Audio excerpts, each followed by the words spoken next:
Hello everyone. Now I am providing TOSCA Automation Testing with SAP Modules and non-SAP applications like web-based applications and Salesforce applications using TOSCA Automation. Please watch the next slides of this video for the details. TOSCA Automation Trainings. TOSCA Automation for SAP Modules.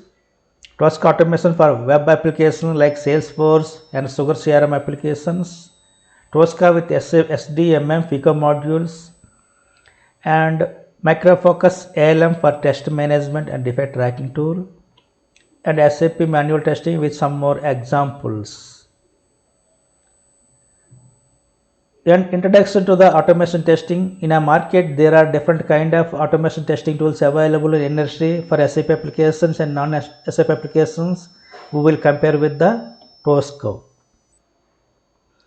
And installation, TOSCA installation with system requirements. TOSCA Commander, there are different kind of options available in the TOSCA Commander. We will discuss one by one with real-time examples.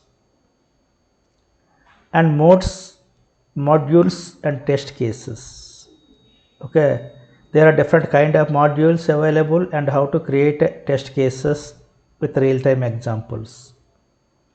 And action modes, there are different kind of action modes are available in the TOSCA. We will explain one by one with examples during the training session. And synchronization and standard modules. Okay, there are different kind of synchronizations are available in the TOSCA and different kind of modules available, standard modules are available. We will discuss with examples. And reusable test blocks, create and examples, conditions and loops, tables, web tables and SAP tables and Salesforce application tables we will discuss during the training. Test case design and techniques with examples. Modules, different kind of modules available in the TOSCA. Execution list with examples. And finally, TOSCA architecture. Thanks for watching video. If you are looking forward, please let me know for demo chat from WhatsApp or email me a contact through mobile number. Thank you. Bye.